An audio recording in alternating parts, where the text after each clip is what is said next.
Hey everyone, welcome back to Formula Boss, where we get to listen and learn from interesting people. This is part two with Leslie Warner. Fire off some questions about 10-minute hair color. It's been a trend. A lot of brands have done it. It's lived in retail hair color for many years, but now we've brought it into the pro world. What about using heat with 10-minute hair color? That technique is the hair color is applied to the hair, and then heat is applied for 10 minutes. This technique can help to accelerate the color development process, resulting in faster processing time.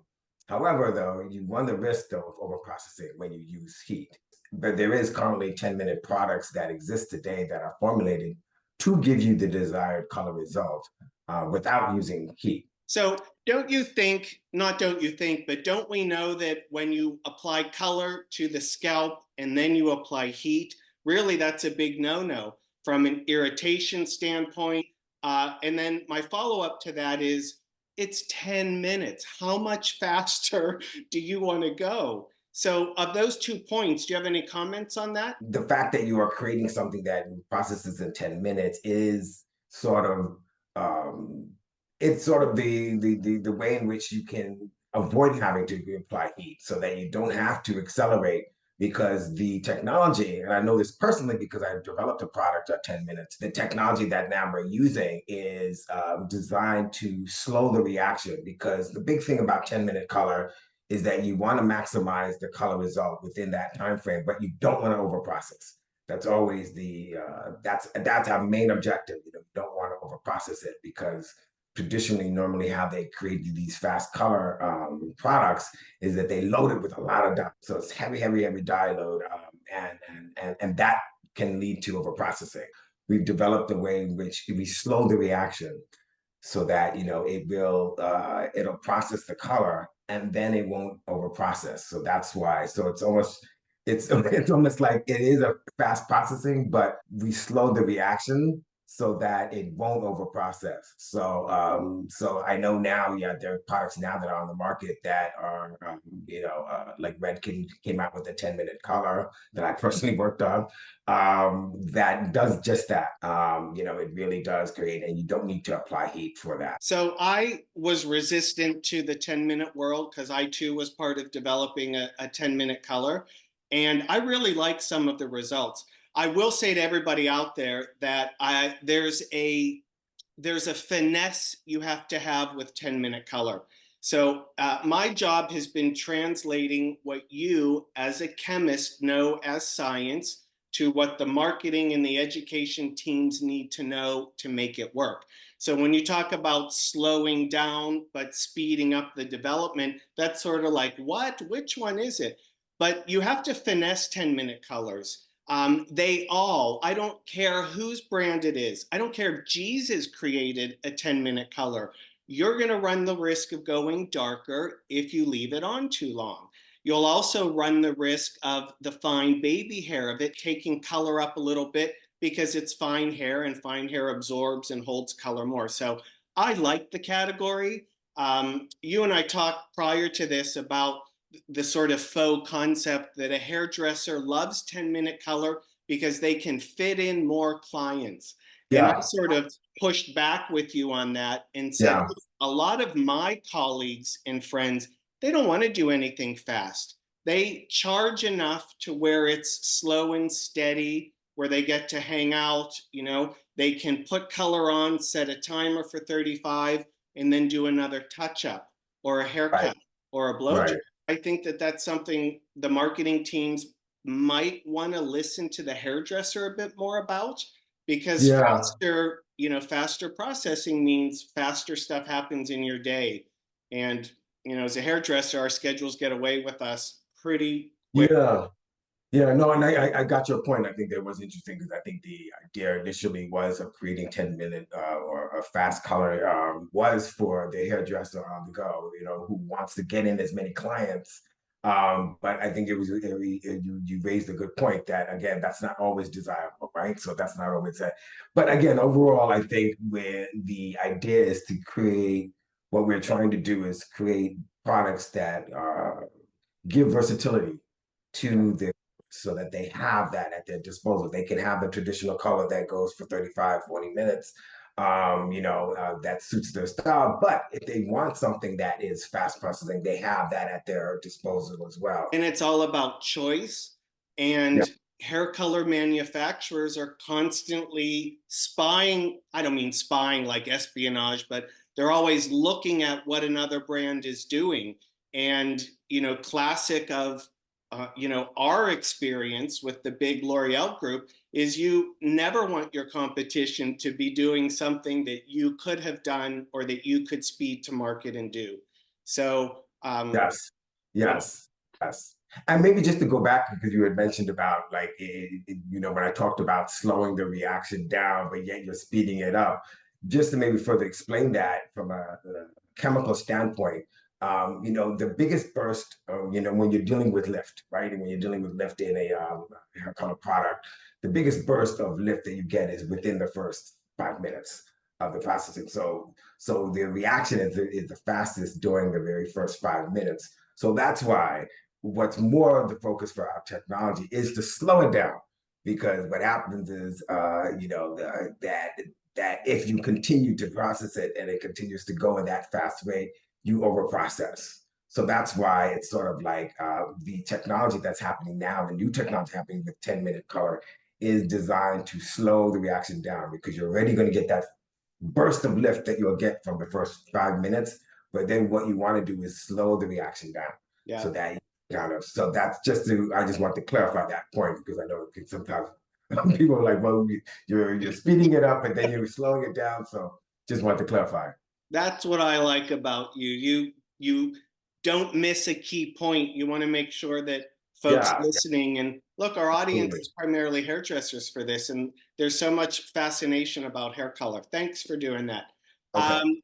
Now, you and I've both worked with hydrogen peroxide chemists. I got a question about mixing developers. We're hairdressers, and sometimes we think, I don't want 10 and I don't want 20, I want 15. And some brands have created a 9 volume or a 12.5 volume, or what is it, 1.4% or something like that with other brands. Right. So one of the questions I got was, if I take and mix equal parts of 10 volume and 20 volume, do I get 15 volume? It is a common practice. I don't think that there's necessarily a conflict when doing that. I think that the volume, and just to explain, I think the volume of developers really, it refers to the concentration of hydrogen peroxide, right, that it contains. So for example, like 10 volume developer contains 3% hydrogen peroxide, while 20 volume developer contains 6%. So to create 15 volume developer, you could mix parts, equal parts 10 volume and 20 volume, and this would result in a developer with approximately like 4.5% hydrogen peroxide. And there's no issue. I know that came up thinking that you can't mix them. You can. I think that just it's important to note that precise measurements and calculations is crucial when mixing developers, to ensure consistent and predictable results.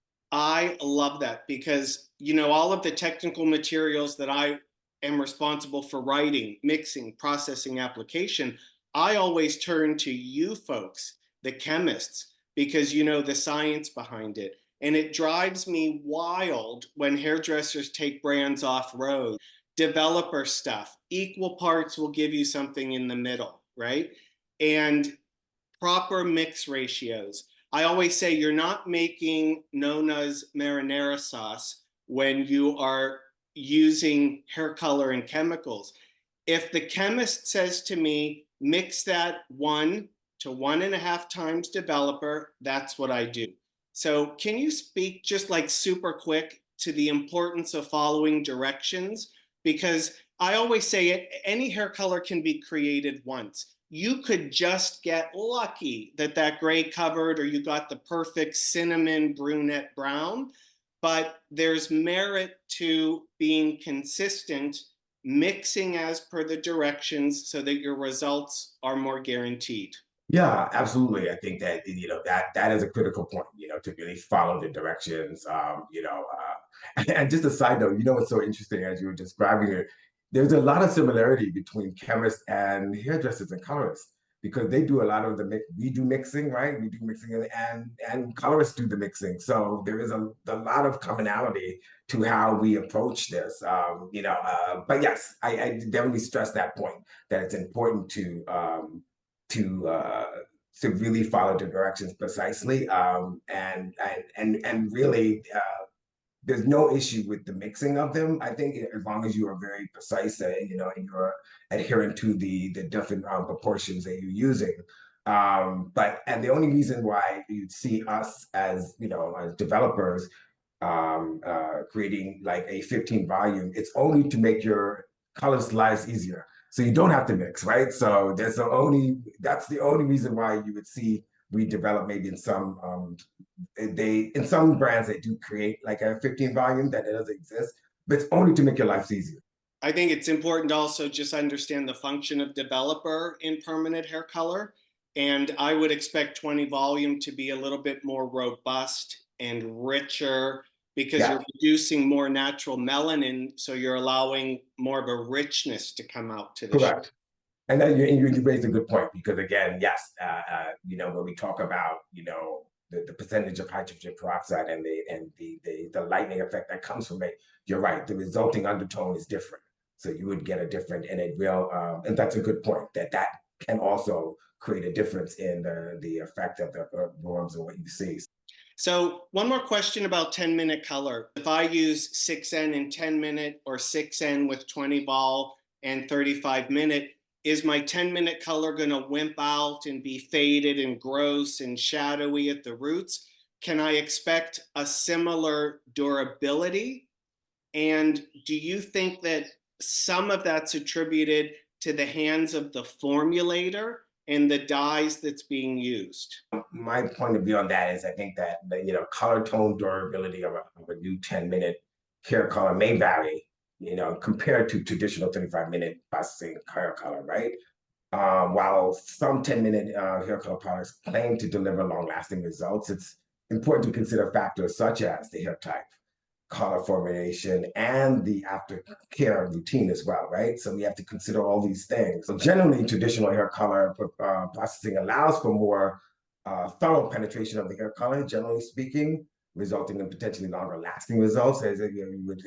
However, like we were saying before, the advancements in technology and formulations have made it possible for 10-minute hair color products to provide satisfactory color tone durability, if you will, lastingness. And that's where we're going now. So you will see, and going back to what I talked about that the mechanism that's happening now with fast color and 10-minute color, allowing the reaction to slow down, is now making it so that you will get a comparable result in 10 minutes as you would 35 minutes. So thanks to now technology, the new technology, you are like, I think it was more different when years ago when you had more of your traditional sort of fast color, which really was just load the formula with dye. You just get this burst of just heavy deposit. And yes, and then that traditional way sometimes shows that you're not as the color is not as durable because sometimes when you have so much dye loaded and then you're applying it on the hair, there's a certain amount that doesn't even go into the hair. It's just on the surface, so it washes out quickly. But the new technology is preventing that from happening because we're no longer doing that approach of like just loading up the shade with dye. A couple last minute speed dating questions. These are kind of interesting. This is going to challenge us a little bit. Okay. A friend and colleague of mine asked about dyeing beard hair. Yeah. Now this, as you well know, and I know that you know, and I know that you know that we both know a friend that works for one of these facial dye. He's a color chemist for one of the brands. I've learned a lot from him as well. But can you speak to, and this sort of ties into my next question about sensitivity and irritation, right? And this is the classic patch test and sensitivity test stuff. It's my understanding, and I'll certainly drop this in, that the base and the mechanism which drives the dyes into the hair is a different chassis, if you will, for beard hair than it is for head hair. So in general, what I would say is that like when it comes to coloring beard hair, it's generally recommended to use a hair color specifically formulated for facial hair, right? And then the regular hair products and it's mainly due to the sensitivity of the dyes.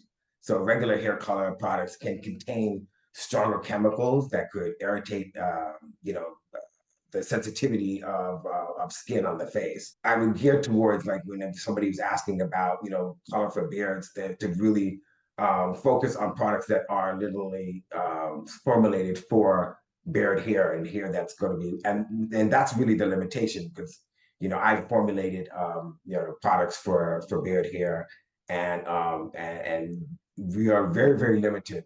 You'd be surprised that the list of acceptable dyes that we could use for that is very limited because of the sensitivity of some of these dyes. So that's why I say, to definitely, for example, I wouldn't advise people to just take a regular hair color and use it on someone's beard. It's a reason why we have specific products for that because of that reason. It's all about the sensitivity of the dyes. Speaking of sensitivity, can a client be sensitive to hydrogen peroxide? Yes, yes. And can a client be sensitive to ammonia? Absolutely. So that's the importance of us doing patch tests, because there's fragrance ingredients like an alkali, hydrogen peroxide in the dyes that are all known sensitizers, right? Correct.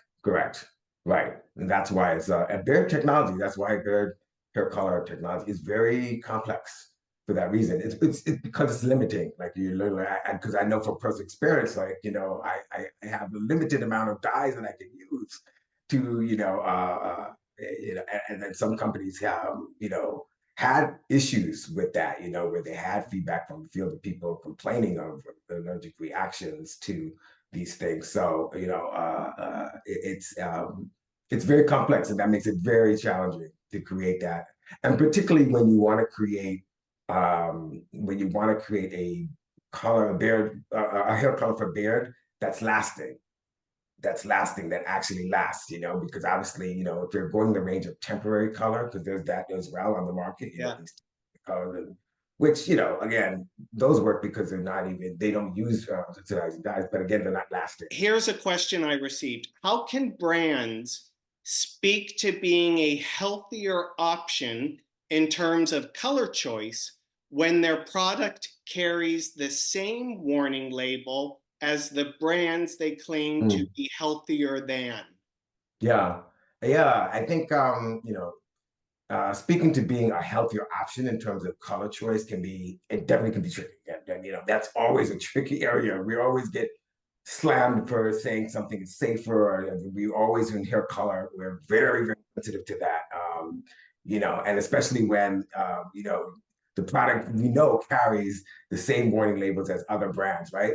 However, brands can focus on highlighting on the benefits of these products that can contribute to overall hair health. So, for example, they can emphasize the use of natural and nourishing ingredients, the absence of harmful chemicals like ammonia or harsh sulfates, and the inclusion of conditioning agents that help maintain the hair's moisture and strength. So that's kind of where they can go, and that's in the realm of hair color where we go. You can't, you rarely would you see somebody coming up with a claim saying that the hair color is healthy for your hair.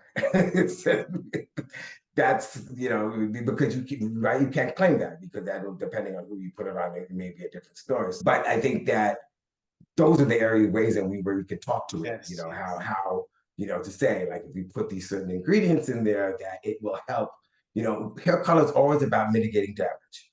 There's always the main goal as creating a hair color product is to maximize on the color result with the least damage to the hair. When you're coloring the hair and it's going through a chemical process, that it's changing the hair. So it is going to do some damage. So you can't say it's completely safe, it's not going to damage your hair, but our goal is always to to deliver that product with the least amount of damage to the hair. So, so that's where the claims are around. But I definitely think it's really essential for brands to be transparent about their product ingredients and provide clear information about the potential risks. Bravo, my friend. That was my biggest learning. That's really good. It's the other ingredients that help to add something new conditioning wise. Oh, good one. And mitigate damage. It's all about mitigating damage. That might be our soundbite. Yes, yeah. Okay, last question. In your experience, and you've developed retail, professional color, you've had an influence globally on hair color. What is more popular format for permanent hair color? Is it a cream or is it a liquid? That is the ever question. They were talking cream versus liquid. It really, the majority of permanent color line is in a cream format, and I think it's related to, again, the application of and how it's used. Because usually, when you're applying, obviously, when you're applying permanent color, you're applying it to the roots area. So you would imagine, again, you'd want something that you can apply that stays where it is, where you are, so it doesn't drip. So that's kind of, I think, what guides it. But it really depends, again, on its usage. Because for that matter, contrary, liquid color, sometimes, for example, it's better in bottle application. If you're using bottle application, what comes to mind. What comes to mind, like 𝗧cie𝗽𝗶𝗰𝘀, color gels, these things that are, which really work great in bottle application, so therefore it's better. So it's really depending on how it's used. Yeah, I had a friend ask that question because, there were so many myths in the business, right? Bottles are for babies. A brush is more professional. It's more acceptable. And I think even in my sort of global experience, liquid color was associated with retail brands, and tube and cream and bowl brush was with pro brands. But I think it speaks to what we've said a couple times. It's about choice. It's about the pilot, not the plane. And it's about Right. what you want. Leslie, you've been amazing. I think we'll get lots of wonderful accolades for this. I appreciate your time. I respect your knowledge. And I'm so glad you could come on to Formula Boss, where we listen and we learn from interesting people. And I think what you've delivered is some very interesting info about hair color. So Great. thank you, my friend. And I'm sure Yes, our paths no. will continue to cross. No, it's definitely a pleasure. Love that. I love this topic, so I'm very passionate about it. So, it was a pleasure. Thank you. Ladies and gentlemen, Leslie Warner. All See right. you, my Thanks. friend. Yes, take care.